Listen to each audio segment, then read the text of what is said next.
Hi, mamas. I am so freaking happy to present you to my friend Danielle. Danielle is a book coach. She is just awesome. She's having a tons and tons and tons of great tips about mindset and how to deal with your business while you are a mom of a tiny toddler.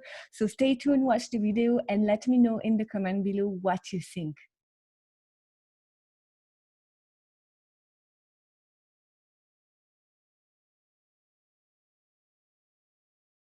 Good morning, Danielle. I am so excited to see you this morning. Good morning, Charlotte. Thank you so much for having me.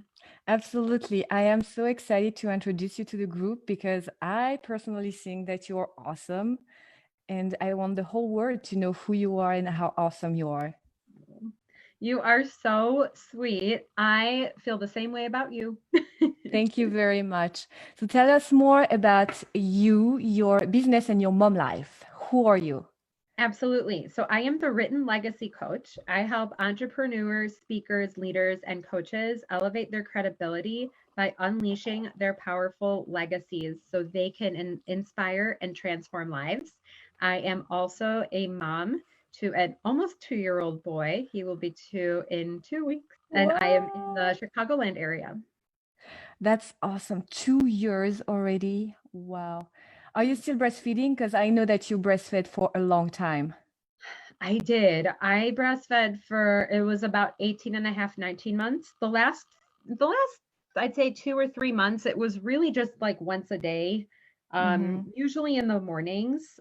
He just we slowly we slowly weaned, and I was really happy with how we did it. Like I was really proud of us actually, and how that happened, because we we had a disagreement with his pediatrician at one point because of some stuff, just different things. And we got the advice to stop cold turkey. And I said, absolutely not. I'm not willing to do that, for me or for him. I didn't think it was fair.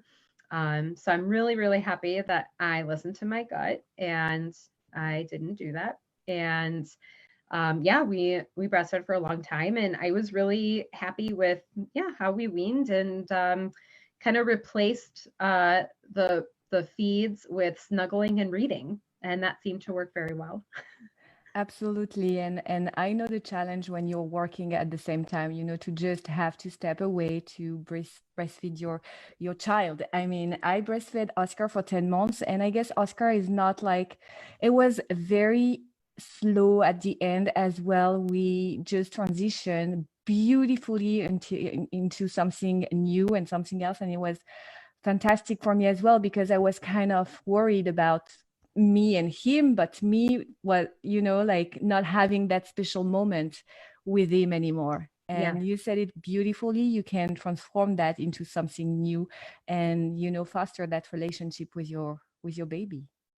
Yeah, and I think it's so great that now that he's almost two, he talks a lot more. I understand him. He tries to understand me. We talk about our emotions a lot. If he has tantrums, I kept hearing before I had kids, oh, 2-year-old tantrums. And really, I think that it's because he usually wants something and he's just not really able yet to quite express what that is that he wants or needs. So I try to get down on his level and really talk to him and say, oh, are you frustrated? Are you feeling sad? Are you feeling tired? And really asking him how he's feeling. And believe it or not, it's been working. And we also do deep breaths, and he takes deep breaths with me now. It's really cute. I love it.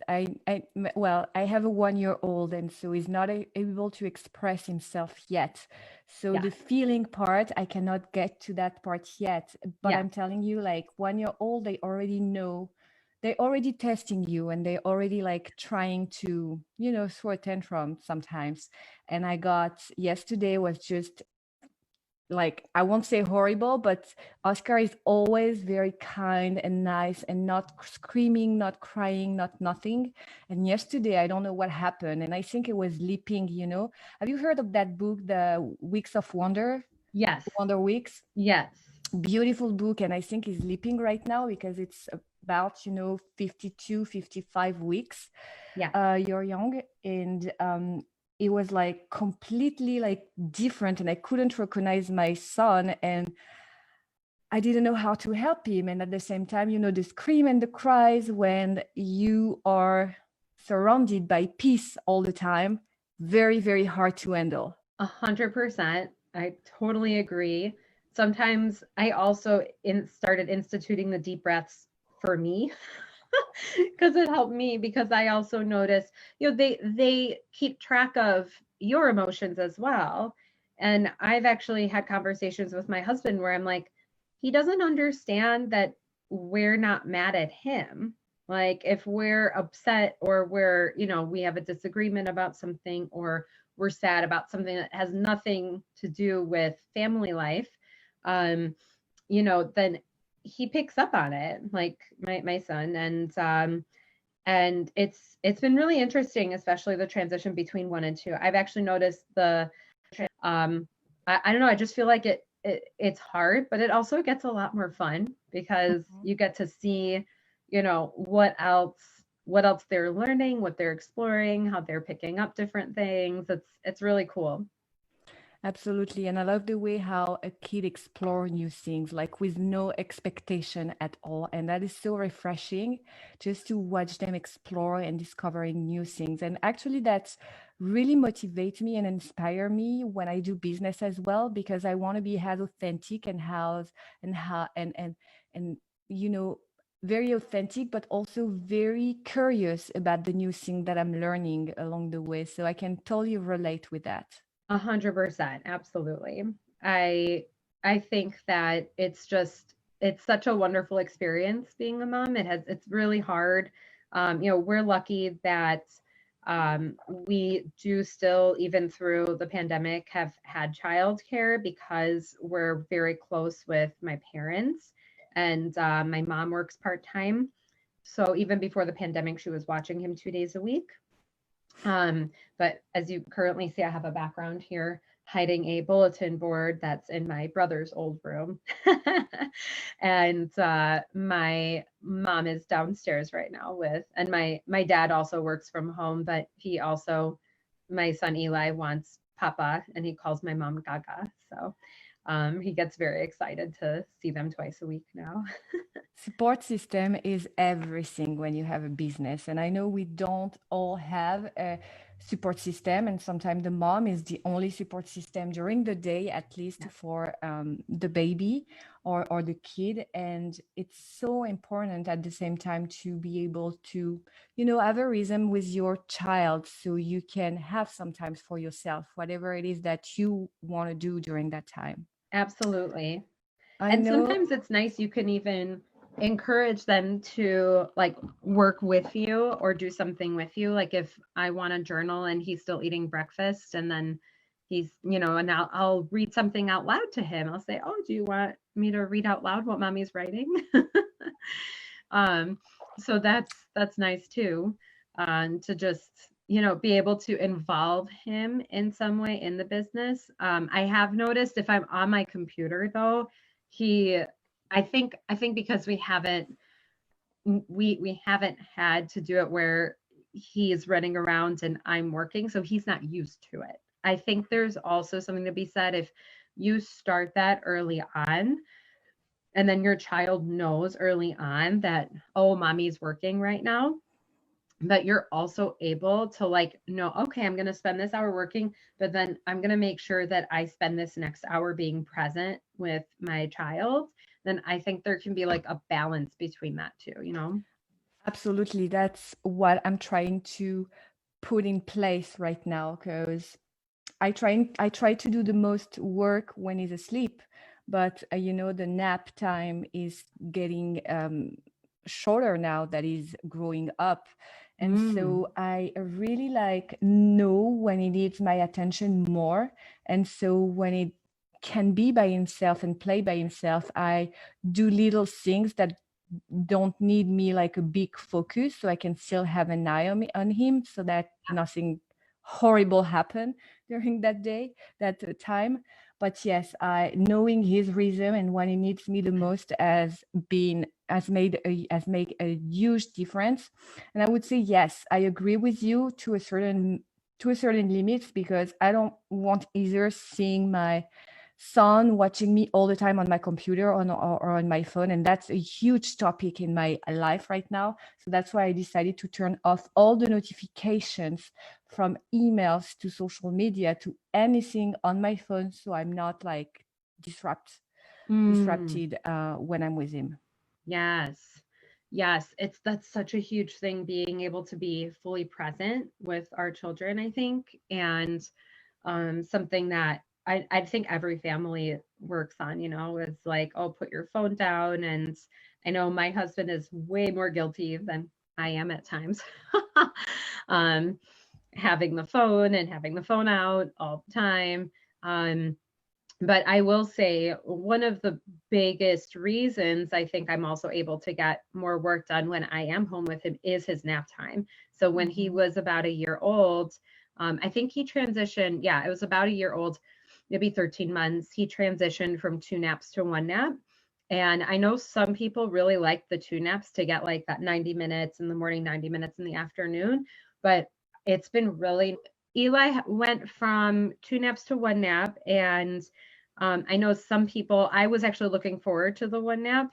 And there are some days like yesterday where if he gets up really early in the morning, he'll actually nap for 3 hours in the afternoon. So yesterday he napped from 1:30 to 4:30, and that was really nice. I was able to get a lot done. And I'm also trying, I'm actually working with my business coach on this now. On the days that I'm with him, I'm also trying to not work as much, right? So I'm trying to Mhm. like do other stuff that I want to do, either personal development, if I bought a course and do some of that, some of my own writing. Um, so that's been really great to try to do something for me during that time as well. But if I do have a lot of client work, then it is important for me to, spend that time and dedicate that energy to my clients because they're paying me and I want to do a good job editing and book coaching then to completed, successful, great manuscript. So Absolutely. And I know you're big on mindset, and that's part of what you do with your client. I would love for you to explain a little bit more about what you exactly do with them. absolutely. Sorry, my grandma just called me. So that's a great question. So basically what we do, it really varies based on what the individual needs. So what we normally start off with is something that I call the writer's mindset. And this is what I call writer's block. So writer's block, a lot of people talk about it. A lot of people believe that this is something where you're unable to write, unable to focus on what you're writing. I truly believe that writer's block has everything to do with mindset and nothing to do with the actual writing. We're doing something in our minds, we're blocking ourselves in our mindset to be able to actually write what we want to write. So this has to do with our limiting beliefs, right?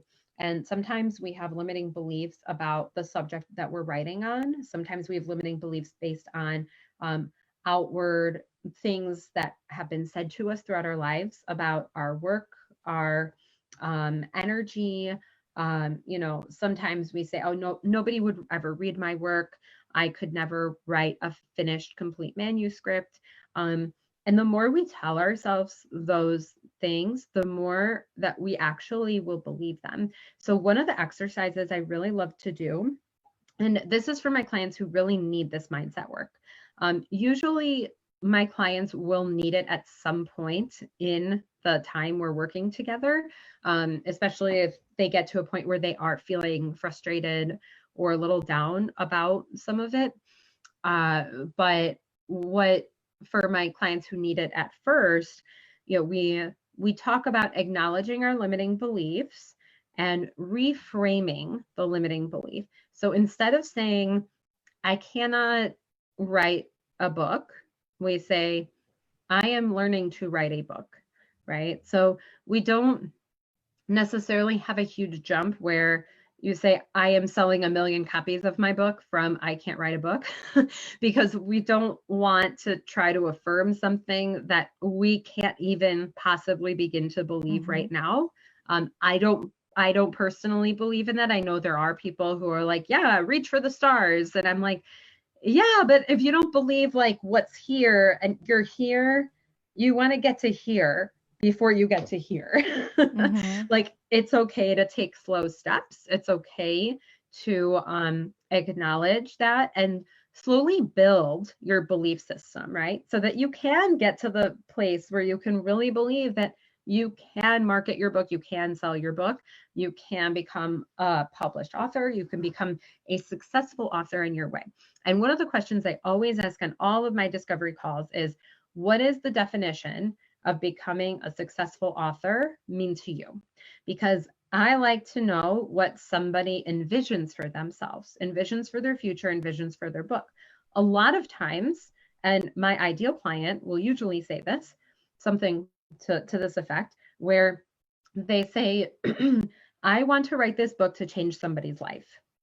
And that's really meaningful to me because that means that they're not in it for, just writing the book to make money. I find personally, if somebody just wants to write a book and make a boatload of money on it, you I love it. That's wonderful. But I'm more about the quality. I'm more about like making sure that we are producing an incredible manuscript. We're not all about write your book in 6 weeks. I'm like, more about write your book in 6 months, right? I think that that's a lot better. That's a lot more feasible. And it's also the fact that most of my clients have other responsibilities, right? They're moms, they have other jobs. I have one client who is a nurse. I have another client who has her own business and she used to be in like career coaching. I have another client who's writing a novel and has her own online business and is actually getting more into attraction marketing online and is doing very well and very successful with it. But that doesn't necessarily have a lot to do with the novel she's writing, but she's making sure that, she's making time for it. I have another client, I did a VIP day with her a couple weeks ago that is writing a novel. And she's a teacher and is a mom of 4 boys. So like, it's just, it really varies based on what somebody wants to accomplish. If somebody has, for example, a finished draft, then there are different packages that we talk about based on what they need, right? Do they just want to copy edit? Do they want a developmental edit? And one of the things I always advise to anybody who's watching is, if you have a book, if you have a piece of content that you want edited, and somebody says, I offer professional editing services, always ask what that means, because sometimes it can mean developmental editing and sometimes it can mean proofreading. So there are huge, huge differences in these different types of editing, right? Developmental editing is basically one step below ghostwriting, where Mm-hmm. developmental editors, which is what I do with a lot of my book coaching clients, is I go into their manuscripts before we meet and I ask questions, I rephrase things. We look at the organization and the structure and the pacing, the themes, all of that, right? So we have detailed, in-depth discussions about how they're organizing and organizing their thoughts, right? That's what a lot of it is figuring out how to organize their thought process and then organize the writing. I also find that if somebody wants to write about something and they are not clear about the theme or the topic, then that will actually be reflected in the writing. So if we don't have a concrete outline, if we do not have a concrete idea of what the themes are, what the goals are for the book, and then who the target audience is, we need to talk about those things before we dive into a developmental edit, because we want to see what the reader sees, right? This book, even if you're writing a memoir, it's not only about the author, this is about the reader. So we consider that when I work with my clients and we talk about what that looks like, right?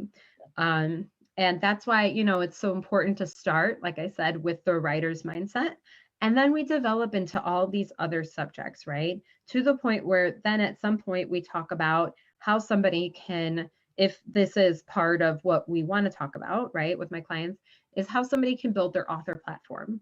And we talk about what that looks like. We talk about what that means to them. We talk about what they're comfortable doing. Do they care about developing their author platform, right? Do they want to do that work? And I say too, we talk about some of this also has to do with what type of publishing they want to get into, right? Do they want to try to get a literary agent and go traditional? Do they want to self-publish? There are pros and cons to both. I actually just did a video that's in the unit section of my Facebook group. If I can plug my Facebook group, let me know. Absolutely. Yes, I actually have to recommend it on the page. Oh, awesome. Thank you. Thank you so much. Yeah. So that's Unleash My Book. So, if we have about 320, I think 315, 320 people in there right now. And almost everybody in there is some type of aspiring author, and they want to learn about what they can do to get their thoughts in order to write a book. Some people have little writing experience, but have a lot of professional experience. Some people have been writing for years. Um, it really depends on the person that they are and what motivates them, right? Are they motivated? Like all of my clients are motivated one way or another to spend time on their books, right? And to make this a reality for them. So that's important that I can make sure of also before we start working together that we're able to do that. That's awesome. Are you talking as well about routines and how they can get the writing done? Yes, 100%. I also find, and this is actually an interesting conversation I've been having with a lot of my more spiritually guided clients, a lot of my like very creative, very like spiritual energy clients, I find that they can get overwhelmed with like long form deadlines. So what we talk about is more short term and figuring out in their schedules, when can they write? What works for them? Do they want to write at 5 a.m.? Do they want to write at 10 p.m.? Can they write during nap time if they're moms and they're at home? Um, can they write on the weekends if they have a spouse or a partner who's able to help with childcare, right? Or if they don't have children, or if they have children that are grown, what other responsibilities do they have? Do they have careers? Do they have volunteer opportunities that they're involved with? So I really get to know my clients and get to know their schedules as well, so that we can really talk about what would work for them. And I tend to give my clients homework on every time we have a session, which, depending on what, like I said, what the extent is that we want to work together. Usually it's like twice a month, 3 times a month, something like that. Sometimes every 3 weeks, depending on, what the client like wants to do, right? Mm-hmm. I also find that if somebody is writing a memoir or something that's a very emotionally taxing experience, then we talk about vulnerability. That comes up very often. And we talk about, what they need to do in order to be able to emotionally express themselves in their writing. I had a client ask me recently if she thinks she should go on a solo retreat to like an Airbnb. And I said, listen, since we haven't really dived into the manuscript yet, and this is a very sensitive subject of what she's writing on, and very near and dear to her heart, I was like, I don't know if it makes sense to do that, because you don't know how much time and energy you can spend in one time period, Mm-hmm. right? I mean, if you can sit there and write for 4 or 5 hours, maybe, but if your limit is 90 minutes or your limit is 2 hours, I'm not sure that would make sense, right? So that's something that we talk about and we're aware of. And I have my clients try to time themselves as well to see how many pages are you approximately getting done in an hour or two. Mm-hmm. And not to be, critical about any of that. It's just so that we can get a sense of what kind of time they need to complete their manuscript and what can be realistic for them in terms of their goals and deadlines. Absolutely. So you have clients who are doing fictions, but also non-fictions, I guess. And Yep. how are you working with, I would say, people who are doing e-guide, e-books, and things like that? So yes, I mean the idea with all manuscripts now, if they are self-publishing, it's going to be an ebook and it's going to be at least a paperback copy, right? Um, a lot of people on Amazon, if you self-publish, you don't need a hardcover anymore. The reason that the differences between hardcover and paperback, usually if you go traditional, they'll publish your book as a hardcover, and then if it does well enough, they will, and depending on the contract and all that stuff, then they'll publish the paperback a season or two later, right? So that happens very often. That's why you'll see like, oh, the hardcover is available, and then you're like, wait, why can't I get the paperback? Well, because it's not out yet. Can you, because I'm very new to the publishing world, what's the difference between hardcover and paperback? Yeah, so hardcover is just like my journal here, like just soft cover, like flappable. And then hardcover, let's see. I Okay, think my so I brother has see. a couple. I have one here. Oh yeah, just like a hardcover. Yeah, exactly. Okay, Yeah. makes sense. Sometimes I have a weird question, right? Oh, that's not a weird question at all. That's fine. It's hard when you don't know like the lingo. No, well, I could have guessed, I guess. Yes, that's okay, no problem. Yeah, so that's really my main process and what I do with my clients as we work together. So it's fun. Yeah, that sounds a lot of fun. Are you writing your own book? I am. I'm working on my own book. I'm Is it not a releasing the title fiction yet. or What? is it a fiction or a nonfiction? No, it's nonfiction. Okay. So yeah, it's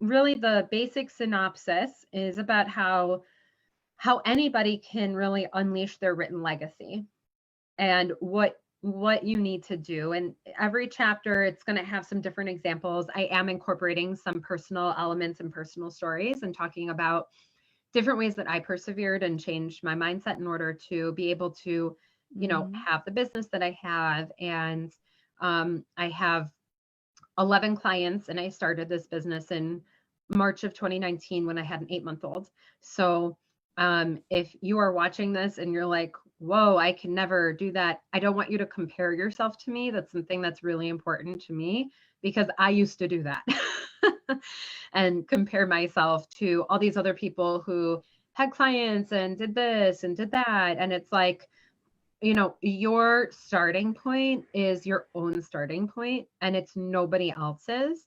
And it can be really detrimental to your success and progress if you look at everybody else and have that comparison syndrome, I think, right? I mean, this is like so important. I think a lot of moms go through this, right? But oh, she has, she's an Instagram influencer, or she has, more followers than I do, or she how was she able to get her business off the ground? And more often than not, more people who, are that successful in a shorter period of time, they have help in one aspect or another, right? That maybe they don't talk about as often. They might not be getting enough sleep. They might not talk about that as often. They might not be as present with their children or child. So they might not talk about that. So there's a balance that you have to figure out and what works for you. And if what works for you is having like one client at a time and making some money, some extra money and bringing that in, then I love that. That's amazing. And then if you want to grow that, then I guarantee you will be able to figure it out on your own time. Absolutely. I was talking about that with one of my clients yesterday, and I was kind of not upset, but very, agitated about it because all of the mentors are saying to follow specific routines and they don't take into consideration everything else, like your lifestyle, your personality, the way you process, where you start, where you come from, your culture, everything counts. And that's what I'm saying to my clients. What works for someone might not work for you, and you may need to tweak and twist it so that it's working for you and you can, have it for yourself.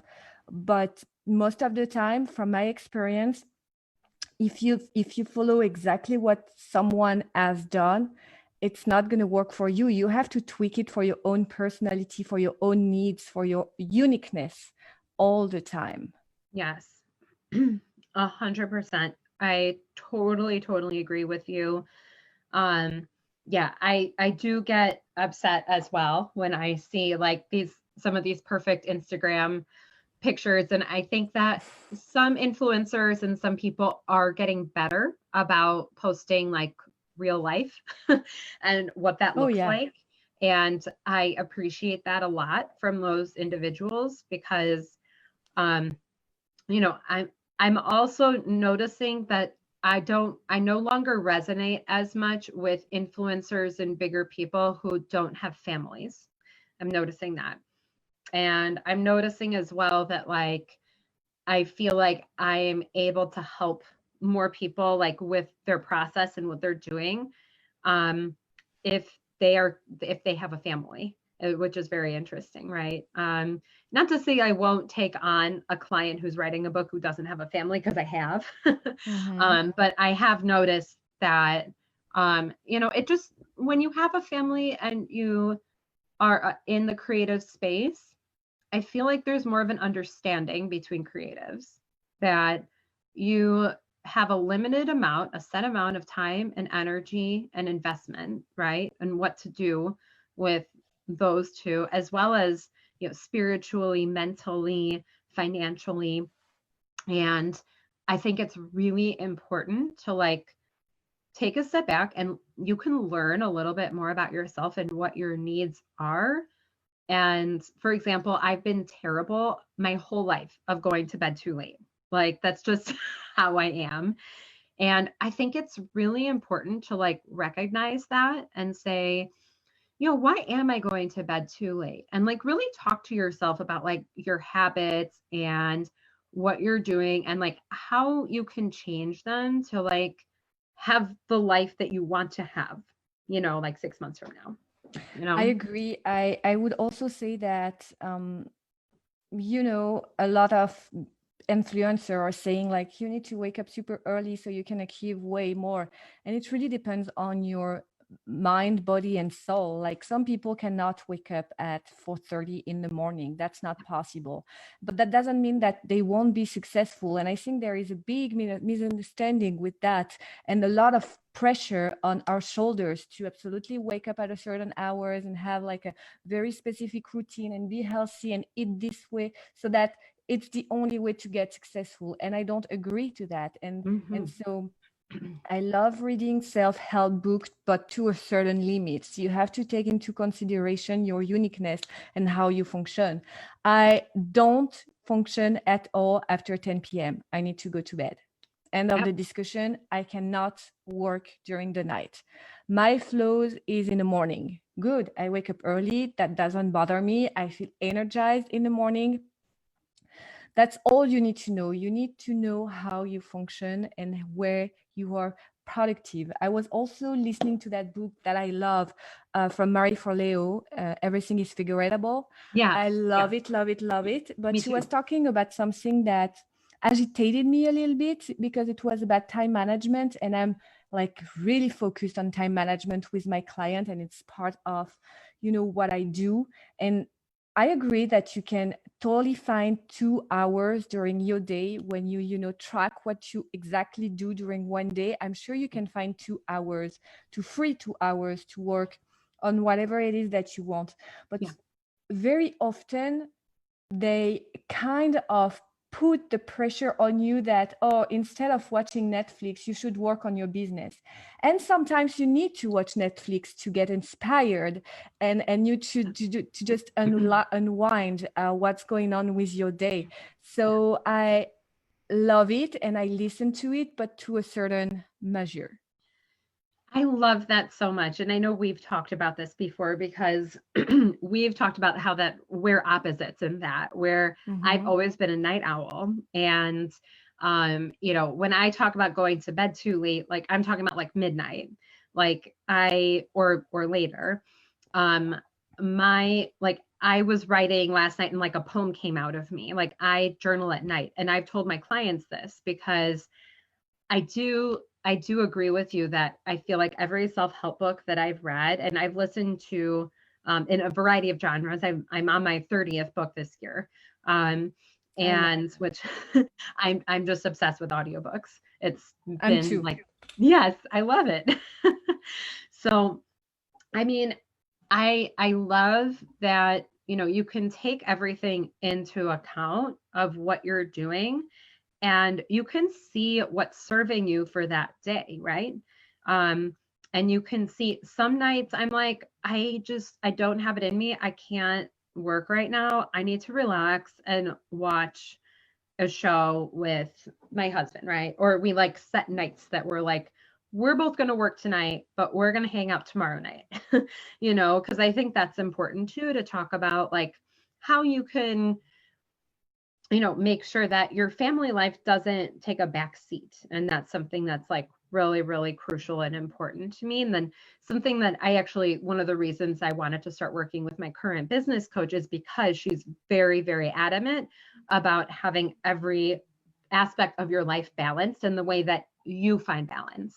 Mm-hmm. So I've been working with her on that, which has been really, really helpful.